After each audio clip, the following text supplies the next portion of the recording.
D'emblée, on pourrait se dire, finalement, directive anticipée, c'est une histoire de formulaire, c'est une histoire d'outils, de dispositifs. Qu'est-ce que l'éthique aurait à voir là-dedans?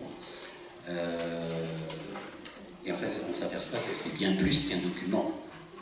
C'est bien davantage. Et c'est ici que l'éthique s'invite, dans la mesure où les questions relatives à la fin de la vie constituent un rendez-vous en humanité à ne pas manquer. Les valeurs, les principes, disons-nous en éthique, sont à cet endroit particulièrement sollicités.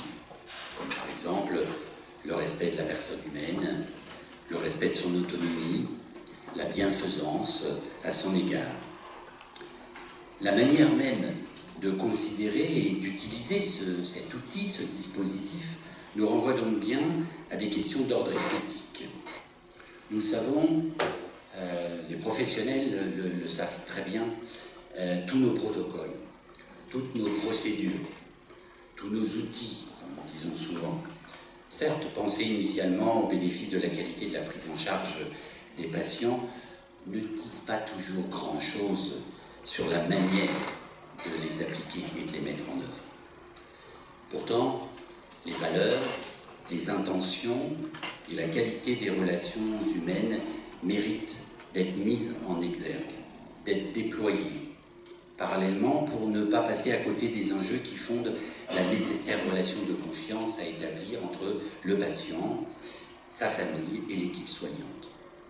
Prendre soin de l'autre, c'est déjà prendre soin de la qualité de ces relations, des liens qui se tissent tout au long des soins dispensés, et ce d'une manière toute particulière lorsqu'il s'agit d'envisager ou d'accompagner la fin de la vie. Les directives anticipées constituent donc, selon moi, je vais le répéter une deuxième fois, un rendez-vous à haute densité humaine. Depuis le début du siècle, nous changeons de paradigme concernant la relation soignant-soigné. Je dis nous changeons et non pas nous avons changé, car il s'agit bien d'un présent qui perdure et qui se cherche encore.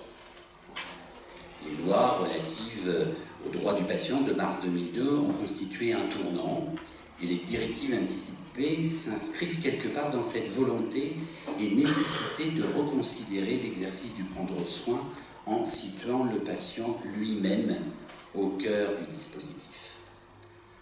En effet, le patient, sans oublier son entourage, souhaite être informé, souhaite savoir, comprendre, et par conséquent veut participer aux décisions qui le concernent. J'ai envie de dire quoi de plus légitime. Et pourtant, ce n'a pas toujours été le cas.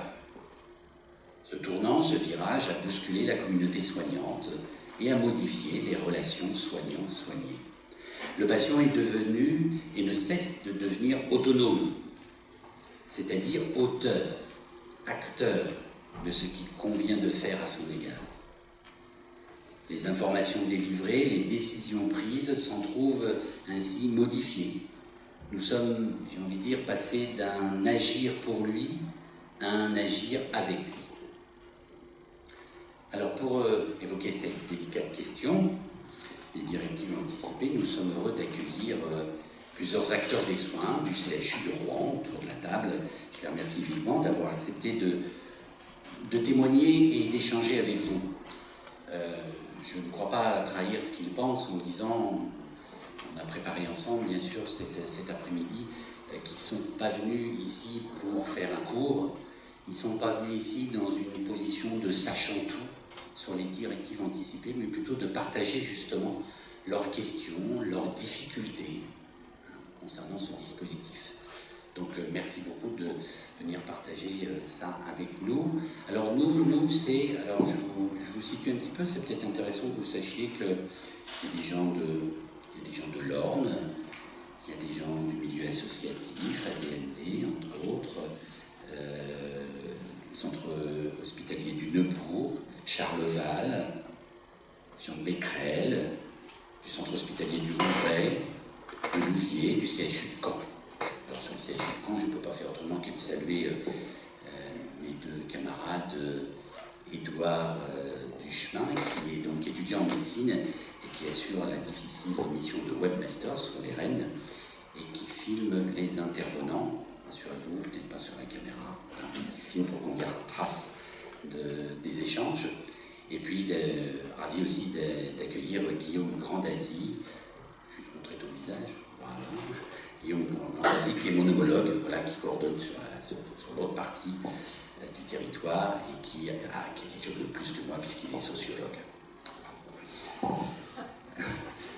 Et autour de cette table, donc, nous manque un intervenant qui va nous rejoindre. Il a eu un imprévu, il ne va pas tarder à arriver. On a, si je puis dire, un échantillon de l'équipe de soins palliatifs du CHU avec, on va faire dans l'ordre, avec Julie Gesnoin, qui est donc psychologue, le docteur Laetitia Mélé, et puis après on passe à la gériatrie. Localement, c'est l'hôpital de Oissel, voilà, le docteur Marie Bérard. Et puis on revient sur Charles-Nicolle avec Pierre Gildas Guitard, qui est donc réanimateur dans le service de réanimation chirurgicale. À la chaise vide, il y aura le professeur Éric Vérin, qui à la fois est le chef du pôle 3R dans l'établissement. Alors 3R, ça veut dire, je l'ai dans l'ordre, je ne suis pas sûr, mais rééducation, réadaptation, réhabilitation, voilà, et qui en même temps est président de la CME sur le centre des herbiers.